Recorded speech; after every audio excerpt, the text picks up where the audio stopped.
and Father. May the divine beings support and nourish us as a mother and father. May we have the strength and skill to study together the art of spirituality. May no misunderstandings arise amongst us.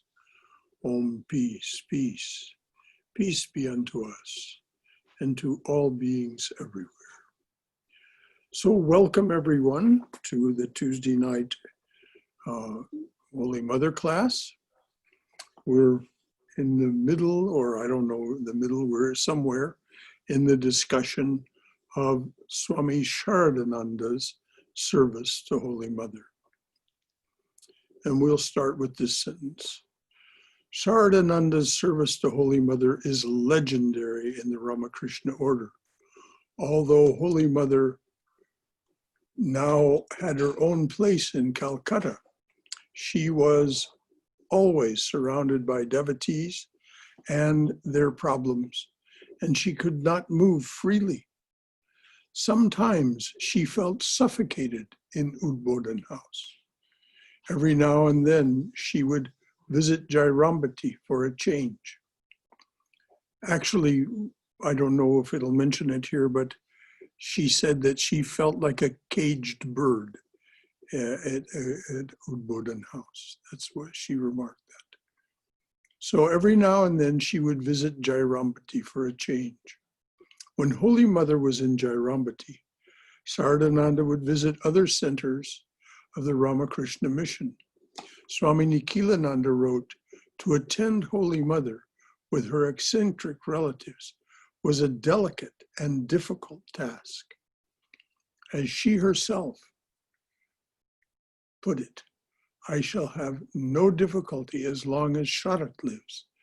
I do not see anybody else who can shoulder my burden. I'll repeat that. She said, I shall have no difficulty as long as Sharat lives. I do not see anybody else who can shoulder my burden. If anyone spoke of her going to Calcutta when the Swami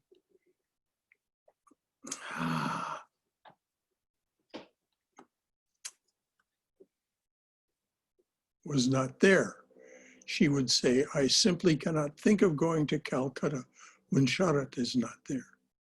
While I am in Calcutta, if he says that he wants to go somewhere else and that he wants to go elsewhere for a few days, I tell him, wait a while, my child.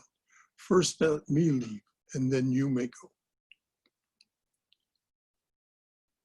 So you can see how this was Swami Sharadananda's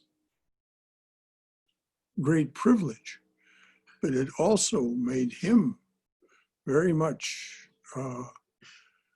enthralled to Holy Mother's wishes and her what she needed. It's amazing what a titanic personality he was. It's amazing what he managed to do and achieve under these circumstances. Another occasion illustrates Saradananda's tender care for Holy Mother and her concern for him. It was quite cold in November of 1910, and the devotees wanted Holy Mother to have some warm clothing. Accordingly, Saradananda provided 10 rupees for a warm cotton sweater to be bought from a foreign shop. Delighted, the mother wore it for 3 days. On the 4th day, she took it off and said to her attendant, my child, it is not proper for a woman to wear this kind of sweater. I used it for 3 days just to please you all. Now, in our modern thinking, we really can't grasp what Holy Mother had in mind. But nevertheless, that's what she said. She said that that sweater, which was probably, in her estimation, too form-fitting. Although the mother did not wear a blouse under her sari like other women, She covered her whole body with her sari by tying it under her arm. During winter, she used a thick cotton chadar. She maintained her rural way of living and did not care for urban luxury. People were impressed by her inner beauty. Huh, I can imagine they were, yes. People, that probably qualifies as one of the century's great understatements. People were impressed by her inner beauty. On 16 November 1909, Holy Mother left for Jairambati. On 14 December 1909, Saradananda bought a small plot of land adjacent to Udbodhan House for 1,800 rupees with money that devotees had donated. A few rooms were added to the main house in 1915. I don't believe there was any addition to mothers. I think it would have mentioned it here if there was. I don't think there was any addition to mothers' quarters. In 1918, now this would have been just 2 years before Mother's leaving the world. In 1918, a devotee from Ranchi went to Jairambati and said to Holy Mother, "Mother, I have come to take you to Ranchi for some days. We have rented a house and made all the arrangements." Holy Mother asked, "Does Sharat know?" "No," the devotee replied. Holy Mother said, "Then I can't go. Sharat came here to take me to Calcutta, but I refused. Let me go to Calcutta first, and then I shall consider it if Sharat approves." The devotee insisted, saying, "Mother, we have arranged everything." Holy Mother responded, "Who asked you to arrange this without my consent?" Now, Mother was very seldom contrary in this way, but you can see that she wanted to control her circumstances. She wasn't just some person who could be, she had boundaries. Holy Mother responded, "Who asked you to arrange this without my consent?" When the devotee left, Holy Mother told Sharala, "Look, my child, they think it is easy to take me here and there. They love to create excitement. One time in Dhaka, the devotees printed pamphlets announcing that I would be going there. I knew nothing about it." Can you imagine? One time in Dhaka, this is now in Bangladesh, of course. One time in Dhaka, the devotees printed pamphlets announcing that I would be going there. I knew nothing about it. Anyone can serve me for 2 or 3 days. Is it so easy to carry responsibility for me for a long time? I can't find anyone capable of this except Sharat. He is like my Vasukila, is that right? He is like my Vasukila, a thousand-hooded mystical snake, engaged in thousands of activities. Whenever rain falls, he spreads his umbrella to protect me. And now that is a very powerful metaphorical statement. Whenever rain falls, whenever any difficulties arise, whenever rain falls, Sharat spreads his umbrella to protect me. Saradananda was proud of his position as Mother's doorkeeper. From his small room to the left of the entrance to Holy Mother's residence in Calcutta, he kept an eye on the devotees who went upstairs to pay their respects. It was not an easy task, particularly considering that he was the general secretary of the Ramakrishna order at the time, as well as being responsible for producing the Udbodhan magazine, which is what a good bit of that downstairs was devoted to. And at the same time, he was writing what was first translated as the Great Master, later the Divine Play, the life of Sri Ramakrishna, to pay off the debt for creating that residence. So it was not an easy task. Surendranath Roy, a young medical student, used to visit Holy Mother every week. One day he walked several miles under the scorching sun to see the mother in Udbodhan. He arrived about 3 o'clock in the afternoon. Now, that is the hottest time of day. That is 3 o'clock in the afternoon is the hottest time of day. It was very hot. Holy Mother had just returned from a devotee's house and was resting. When Saradananda saw Surendra going upstairs, he stopped him near the steps and said, "I won't allow you to go up now. Mother is tired."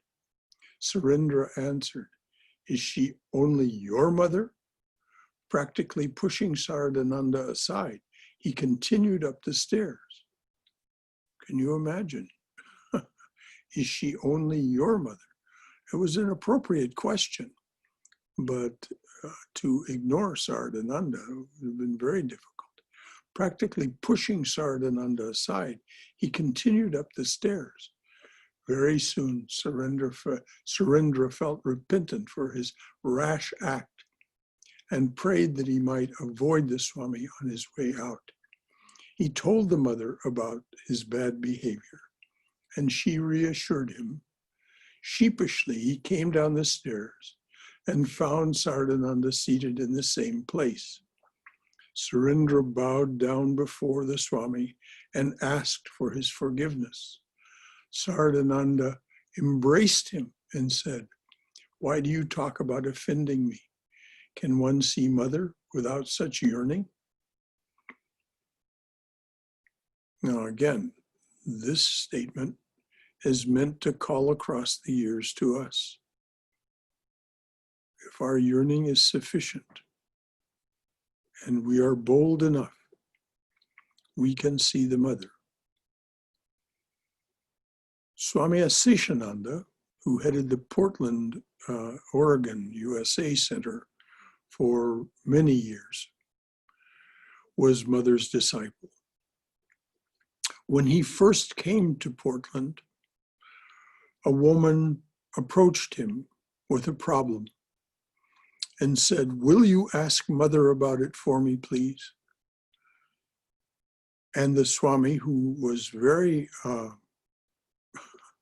he was explosive by nature, and he exploded at her. He was known for this. He exploded at her. What do you mean? Talk to Mother about this. Do you know it'll take 2 to 3 hours of meditation for me to reach Mother in such a way that I can ask your question? She went away shamefaced. But the Swami did it. The Swami did it and gave her the answer. Toward the end of his life, in the last, say, 5 to 3 years, I don't know just how long this lasted. I heard about it from devotees. People would approach him with the same kinds of things. "Oh, Swami, will you ask Mother about this?" And Aseshananda, yes. Aseshananda would simply stand still for a moment. And they said his eyes would roll up in his head. And in a few moments, he would give them the answer. So we must be, if we are going to have this ability to have this relationship with Mother, can one see Mother without such yearning?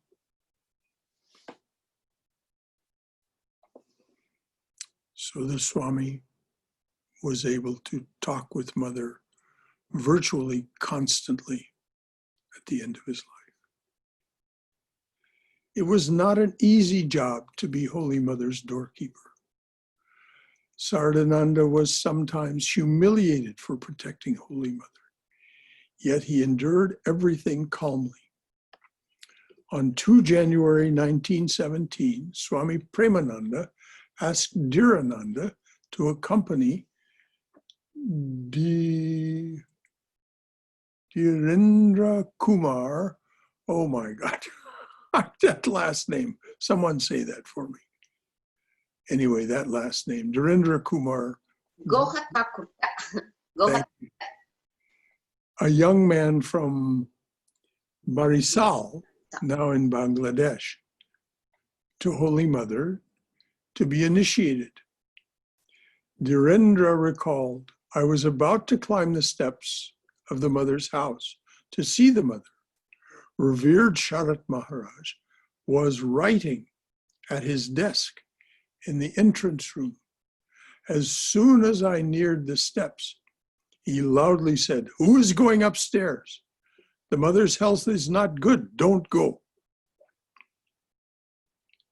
Who is going upstairs? The Mother's health is not good, don't go. He came forward to stop me, but I was so obstinate that I went upstairs, pushing him aside. The Mother was then performing worship. Looking at me, she realized that I wanted initiation. She told me with a smile, come tomorrow. The next day, the Mother initiated him. So again, we have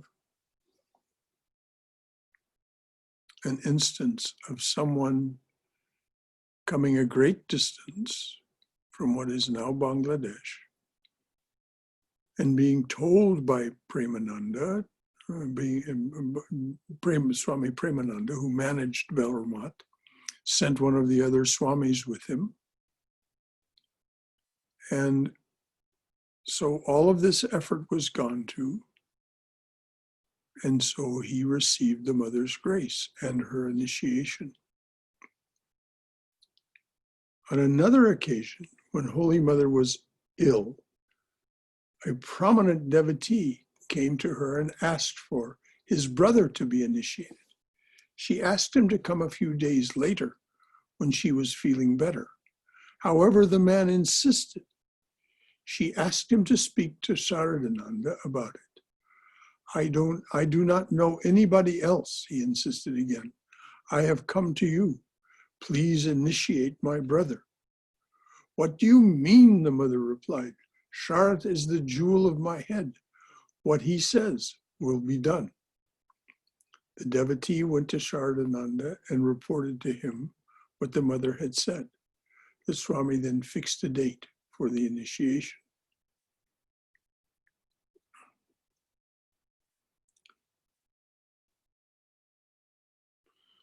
These stories that are told for our upliftment and education.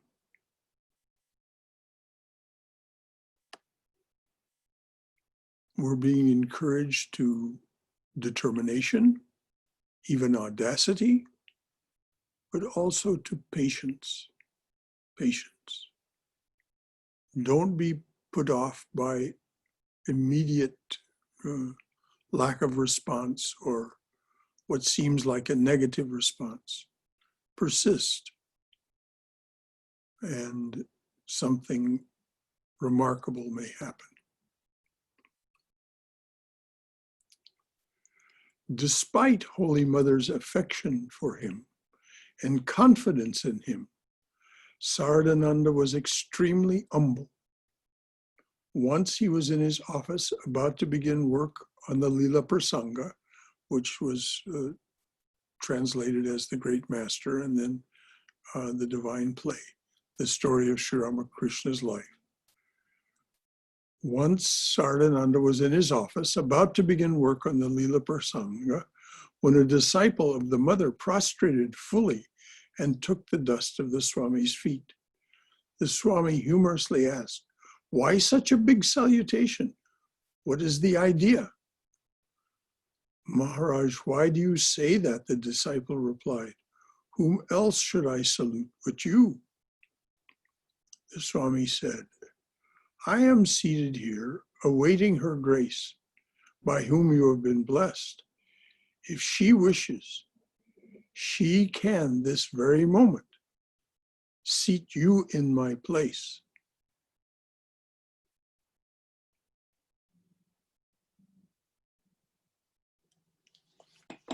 One time when Swami Vivekananda went to see Holy Mother, she was praising him. And he said, "Oh Mother, by your mere wish, you can raise up. By your mere wish, you can raise up 1,000 Vivekanandas." So once again, our instruction is to see Mother as the Mother of the universe, as the Divine Mother. By the way, I was a little late in coming in this evening. So because we had a dinner here for the young fellow who used to live here, Aditya Chaturvedi. And so will someone keep an eye on the time and let us know when it's 9 o'clock? I know it's not close to that now, but it just occurred to me to say that now. So I please, someone who has a reliable clock nearby. So to repeat what the Swami said, Saradananda said, I am seated here awaiting her grace by whom you have been blessed. If she wishes, she can. If she wishes, she can this very moment seat you in my place. When Saradananda prostrated himself before the Mother, as a witness observed, it was an unusual sight. It was as if he melted on the ground before her. So you know what a full prostration is like. Most people, their body is somewhat stiff when they do this because it's an unusual and even unnatural thing for them to be doing. What's being said here is that the Swami would completely relax and offer himself. His attention was fully on the Mother and not on his body. So it was as if he were going into a kind of light samadhi for him to be that relaxed. When Saradananda prostrated himself before the Mother, as a witness observed, it was an unusual sight. It was as if he melted on the ground before her. He showed with his salutation, he offered his body, his soul, and everything at her feet. In other words, he was retaining no self-consciousness. Saradananda poured his heart and soul into serving Holy Mother, in addition to performing his duties as the General Secretary of the Ramakrishna Order, which was a heavy responsibility. As I remarked last week, this was a time of very vigorous expansion, physical expansion of the Ramakrishna Order. They were starting centers in the south, in the north. I don't know if there was one yet in the Northwest, but they were busy starting centers, not just centers, but clinics and dispensaries and schools and all of their service work. The young trained swamis were being sent out to do those works. And Swami Brahmananda was often traveling, and so there would be needs. He would write back to Saradananda about his needs, and what the needs were in that particular circumstance when it was going on. So he was General Secretary of the Ramakrishna Order, which was a heavy responsibility. Furthermore, he lovingly looked after the welfare of the mother's relatives, nursed her younger brother when he was dying, and made provision for her niece, Radhu's financial security, which was difficult because Radhu and her mother were extremely difficult personalities. For more than 15 years, Saradananda had the unique privilege of being close to Holy Mother and looking after her needs. How small he felt in her presence. Once he remarked, "What can we understand of Mother? This, however, I can say. I have never seen such a great mind, and I do not hope to see one." Now, mind you, Saradananda had lived with Sri Ramakrishna in Kashipur, and had spent a lot of time with him at Dakshineshwar. So what a thing for him to say. It helps for us to bear in mind that Sri Ramakrishna himself said that this was an incarnation of Saraswati, that aspect of the Divine Mother that is the intellect, that is the creative impulse. Music, literature, science, all of this. This, however, I can say, I have never seen such a great mind, and I do not hope to see one. It is not within our capacity to comprehend the extent of Mother's glory and power. I have never seen in anyone else such attachment, nor have I seen such detachment. What did he mean by that? Mother virtually never thought about herself.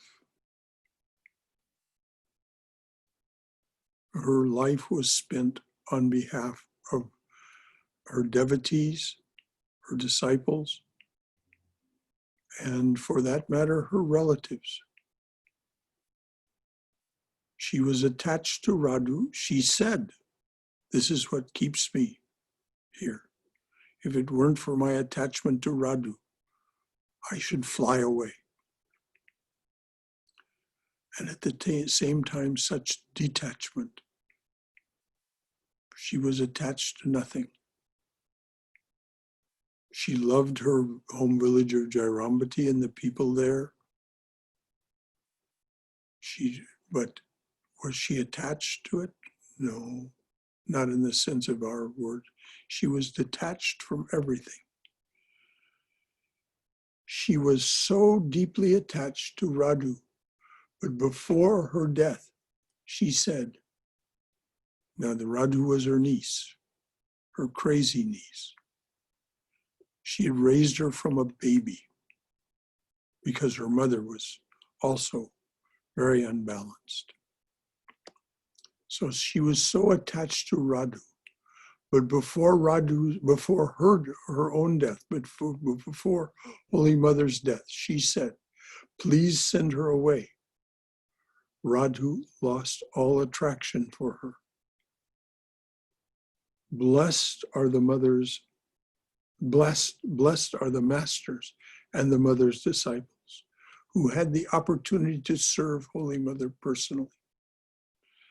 They must have accumulated great virtue in their previous lives to have been blessed by living near the Divine Mother in human form and watching her divine play. Toward the end, when the mother's treatment was going on in Udbodhan House, this was 1920, just think, it's just been 100 years since Mother left us. the mother of the universe, was living among us just 100 years ago.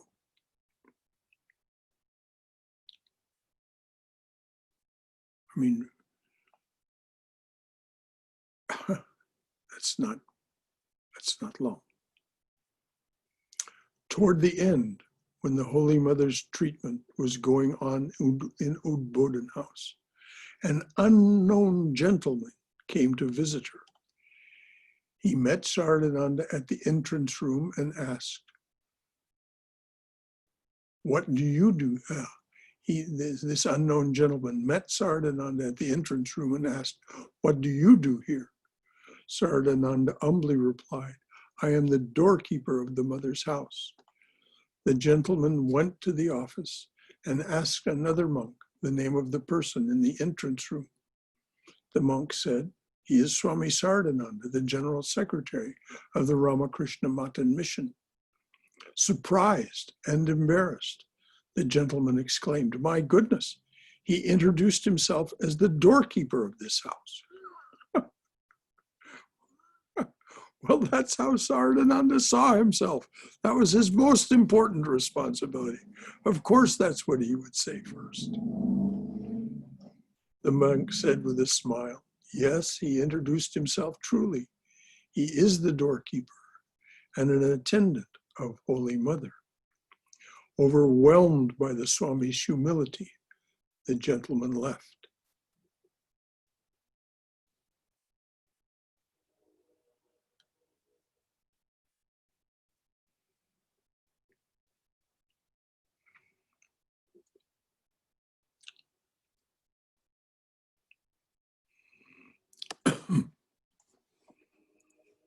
What time is it? Is someone who's keeping time?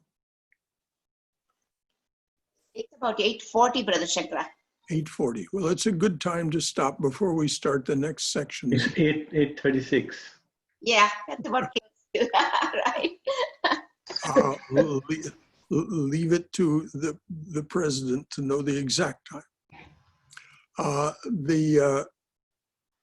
Nevertheless, it's a good time to stop before we go on into this next section, which is titled Mahamaya's Mother is Mahamaya. Mahamaya's Maya. So are there any comments or questions? Yes, Brother Shankar. Yes. I have one. Yes, please. How many disciples did Holy Mother have? It's not ever been absolutely ascertained, but something on the order of 2,000. No. Disciples, Disciples, yes. not the persons whom she initiated. Those are the people she initiated are her disciples. Okay. Those are one and the same thing. To be Okay. initiated is to become someone's disciple. Okay. Thank There you. were many other people who followed her, who Okay. thought highly of her. How many that is absolutely unknown. I can't imagine how it would be known. But various people have calculated. I have heard Swamis say that in an attempt to come to some estimation of Holy Mother's number of her disciples, it was something on the order of 2,000. Okay, thank you. Mm-hmm. Anything else from anyone? Yes, Brother Shankara. Yes, Neera. How long did Swami Sharadananda ji live after Holy Mother passed away, or did he pass away before Holy Mother? You know, I don't remember the answer to that question.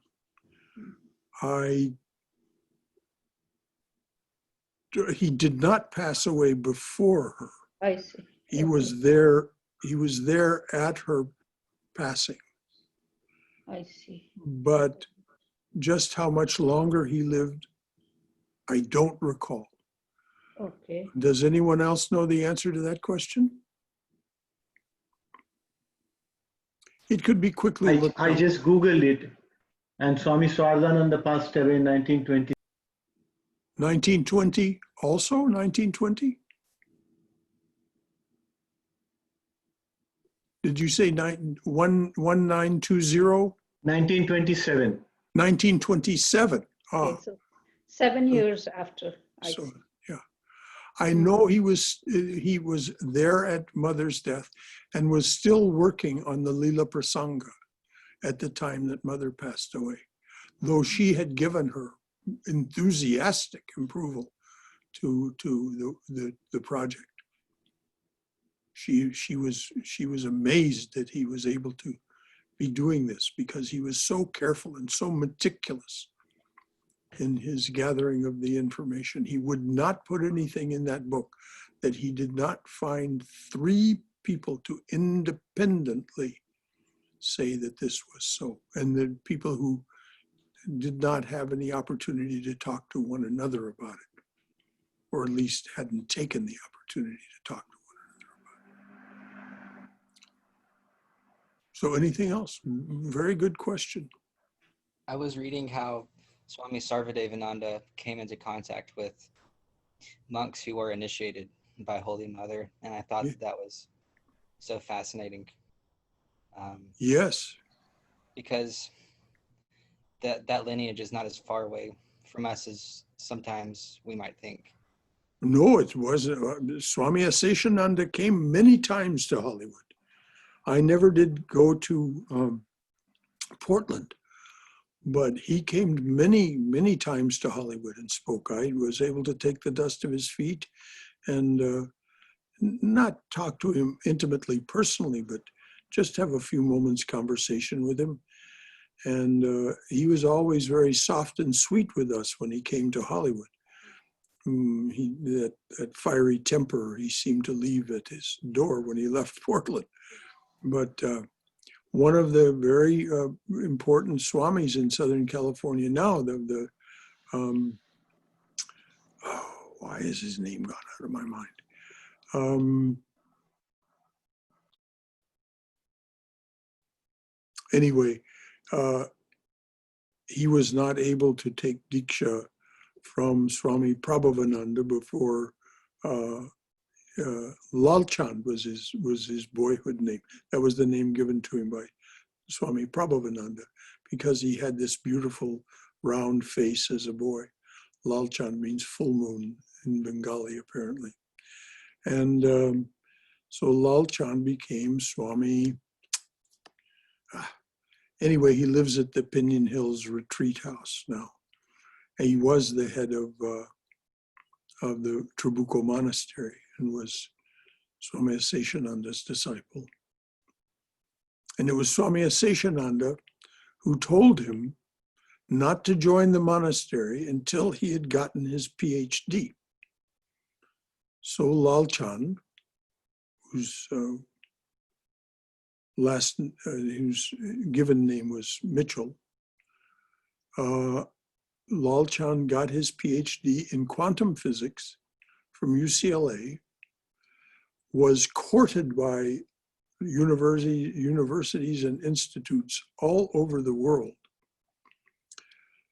But his remark was, and this was made to me personally, it was at the breakfast table, but I was there when he made this remark, that the reason he didn't accept any of those offers was that the people who wanted to hire him wanted to militarize his findings in quantum physics, which were at the very furthest edge of quantum physics.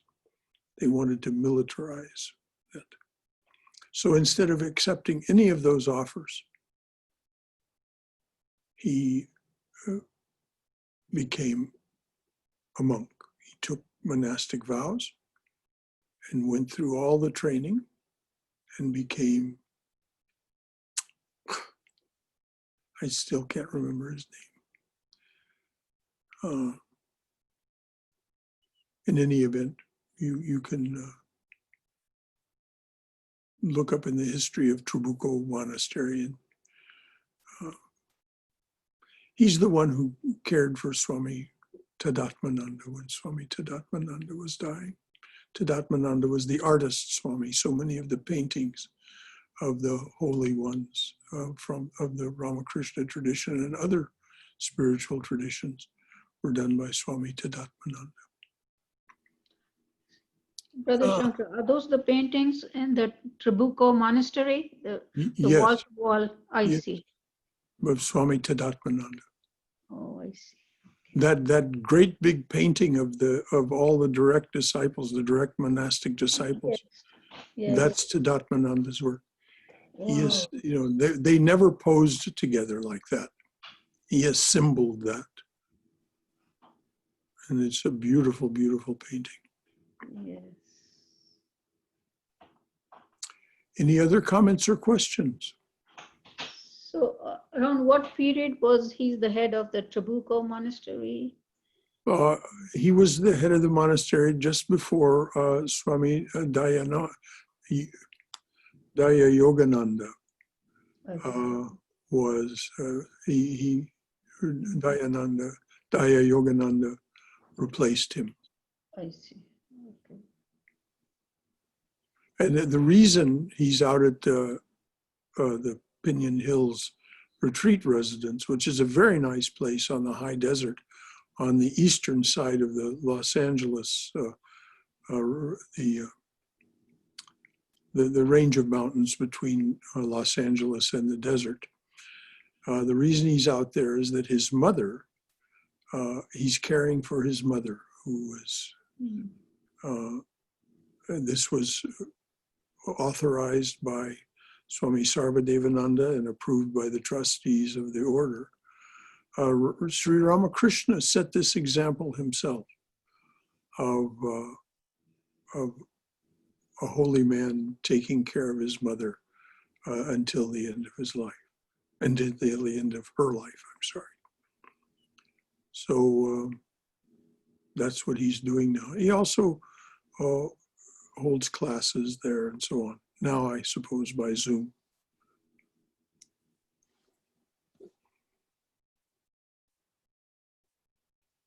Anyone else? Anything else?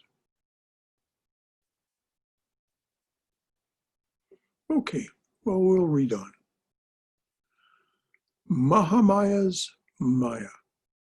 Now, Mahamaya, as we know, is mother, is the divine mother.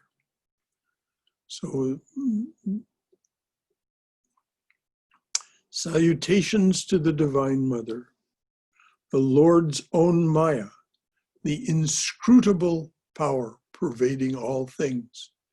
Salutations to her again and again. And that's from the Chandi, chapter 5, verse 14. Salutations to the Divine Mother, the Lord's own Maya, the inscrutable power pervading all things. Salutations to her again and again. What is Mahamaya's Maya? According to Vedanta, Brahman is existence, knowledge, bliss, absolute, without name and form, free from the three gunas, sattva, rajas, and tamas. It is the unchanging reality beyond space, time, and causation. The infinite Brahman becomes manifest as the finite universe and individual beings through its inscrutable power of Maya. Thus, the one becomes many. Let's hear that again. The infinite Brahman becomes manifest as the finite universe and individual beings through its inscrutable power of Maya. Thus, the one becomes many.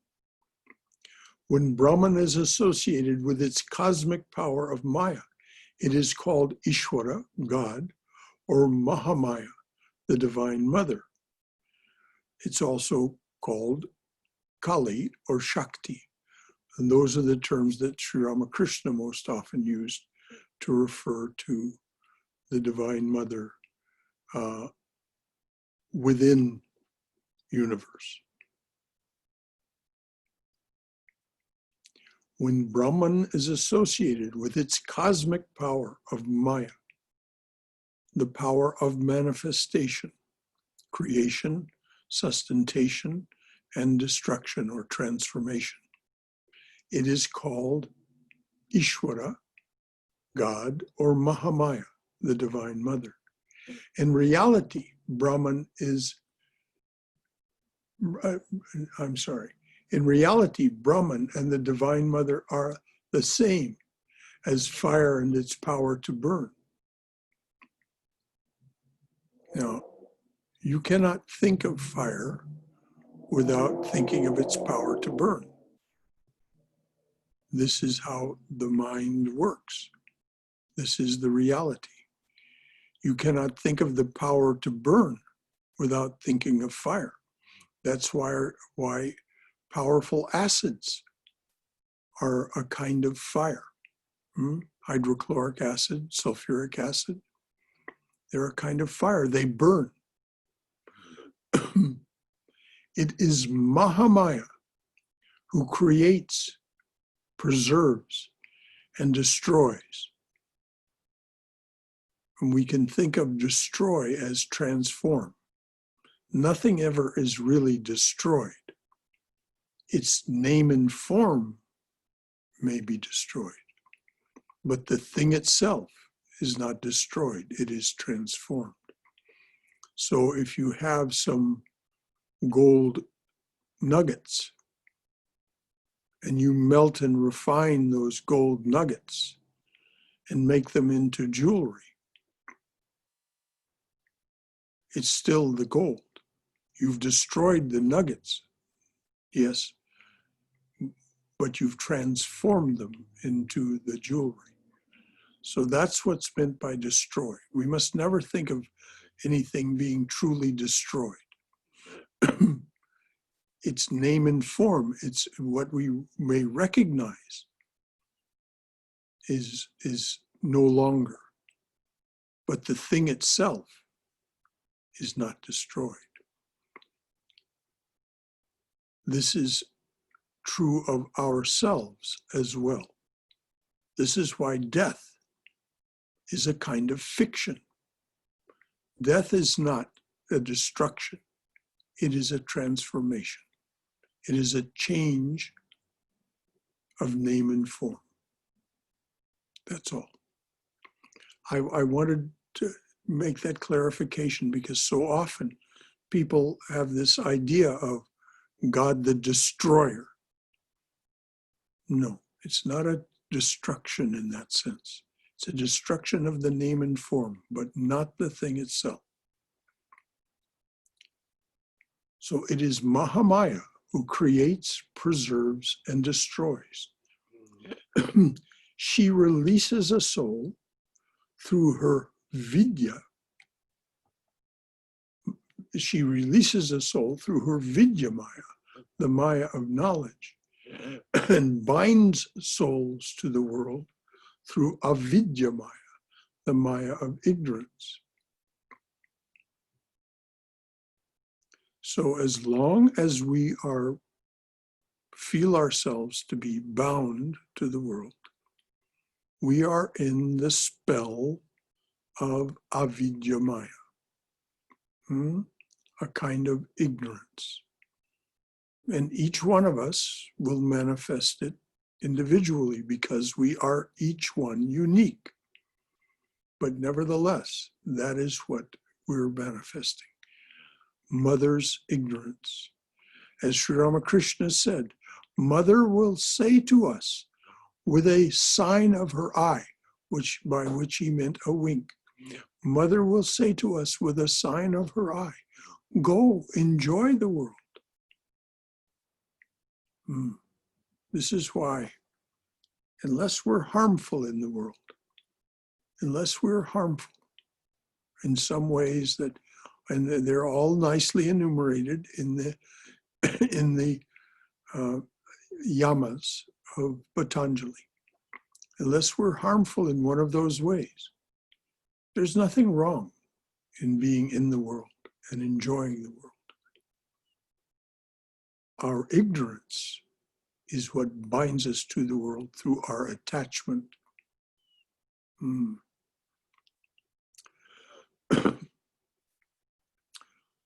When religion falls into decline and irreligion prevails, unrighteousness, that's what's meant by irreligion. So when righteousness falls into decline and unrighteousness prevails, God becomes incarnate, controlling his own Maya to preserve the eternal religion, Sanatana Dharma, the eternal religion. Krishna speaks of this in the Gita. Christ speaks of it in Gospel of John, and it's misunderstood as saying that I'm the only one, I came only once, and all that blah, blah, blah. That's nonsense. But nevertheless, that's Christ speaking this same thing. I came to offer you salvation, redemption. God cannot take a form without Maya. Now,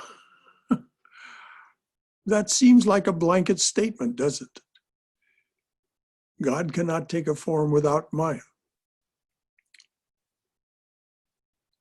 The way to understand what this means is to read Swami Vivekananda's lectures delivered in London that are collected in the book Jnana Yoga. It is by the will of the divine that Maya exists. So that's what's meant here. God cannot take a form without willing Maya to create the form. But he is the ruler of Maya. When God takes a human form as an avatar incarnation, he or she does not come alone. If the avatar is male, he is accompanied by his Shakti or female counterpart. And what do we see in the incarnations of Vishnu? We see Sitaram, the female counterpart mentioned first, Sitaram, with regard to Krishna, Radha Krishna. Not Krishna Radha, Radha Krishna.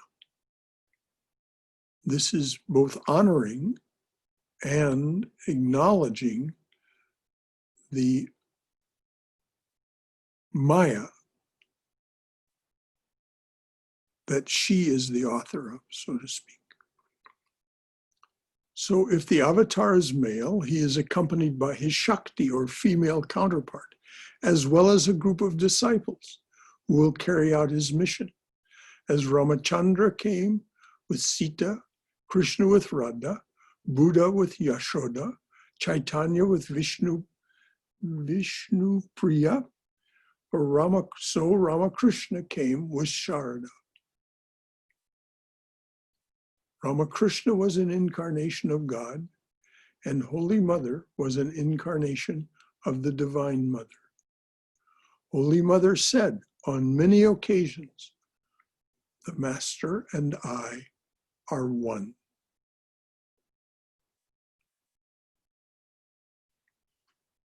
Now, that's hard for our minds to grasp until we think of one thing in two forms. If we have a piece of molten glass, we can make two things of that molten glass. A glassmaker, glass former, can make a beautiful vase of the glass, of that molten glass, and at the same time, a beautiful crystal ball with something even embedded in it. So this is the thing for us to think about. Before the divine takes human form, it is in this formless state, as a big piece of molten glass is in a, it is not yet taken its final forms. So it is one behind, but it comes because of this controlling it, because the divine presence controls Maya. It comes in two forms, and then, as it says, with these disciples, which are sometimes these disciples, Sri Ramakrishna's direct disciples, are called his limbs. As we see, Durga has many limbs. Sri Ramakrishna had many limbs in Vivekananda, Brahmananda, Premananda, Sharadananda, and so on. That's how they're discussed or talked about in the puja. Brother Shankara, it's Yes. 9 o'clock. Thank you, dear. So we'll start. Thank you very much. But before we close, are there any comments or questions on what we've been reading about Maya? I love how you say that, because so often we look at aging as a process of destruction, but it's, as you said, it's not. That's not what it is. It's just a change of form, and that's such an interesting. I certainly do resemble that remark. This is changing its form from year to year. Thank you, Aaron. Anyone else? Brother Shankara. Yes, Liam. Yes, I just had one comment about the line that you read.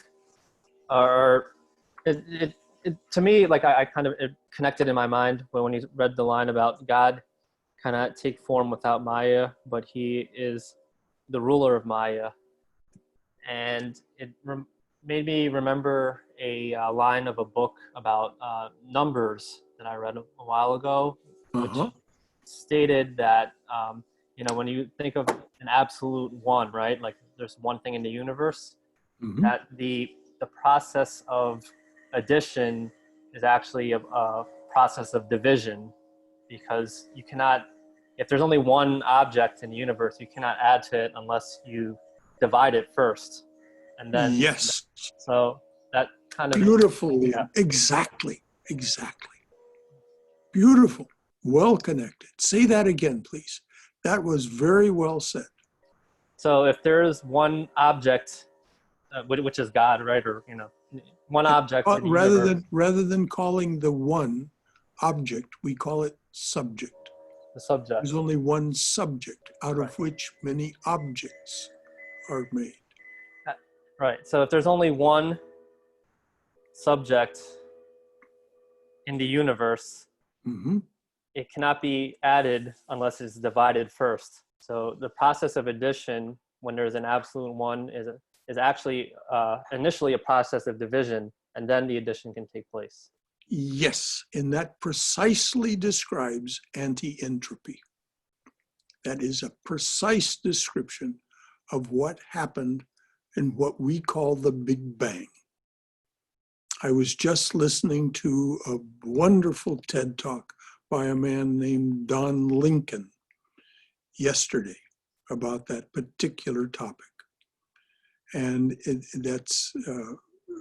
he's a quantum physicist and head of the Fermi Lab, and part of it, he was one of the ones credited with discovering the Higgs boson and so on.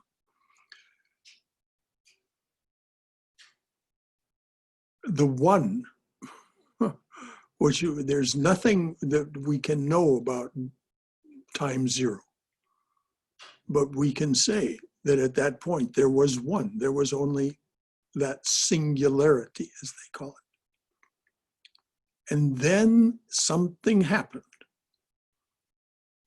and the process of becoming many began. And it's a process of division. not addition. Division, division, division, division. Finer and finer, more specialized, anti-entropy. Beautiful. Thank you, Liam. That was good. Anything else? Shankara? Yes, dear. Yes, and that's why when it's a process of division, they say man is in the form of God, or God took the form of man, because it's a division, not an addition. Exactly. Nothing is ever added to God. Yes. Krishna says that in the Gita so explicitly several times. Nothing is ever taken from me. Nothing is ever added to me. It's the same thing as in the Shanti mantra, Purnamada, Purnamidam, Purnat, Purnamudachyate. Precisely, dear. It's Precisely. exactly that it talks about that. Yes. Thank you. Yes, exactly. Anything else? This is wonderful.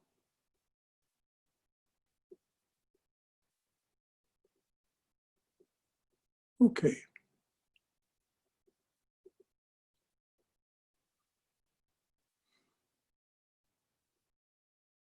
So let's hear this closing prayer in the sense of what we've just been discussing. Om Asato Ma Satgamaya Tamaso Ma Jyotirgamaya Mrityorma Amritangamaya Abir Moiti. O dearly beloved Lord, lead us from thy divided and apparent reality to thy absolute, unchanging, and eternal reality. Lead us from darkness and ignorance to the brilliance of thy wisdom and love, which are one thing. Lead us from darkness and ignorance to the brilliance of thy wisdom and love. Lead us from death, manyness. Lead us from death to immortality, singularity. Lead us from death to immortality. Light us through and through with thy everlasting, shining, single presence. Om Shanti, Shanti, Shanti. Peace, peace. Peace be unto all our minds and to all beings everywhere. Om.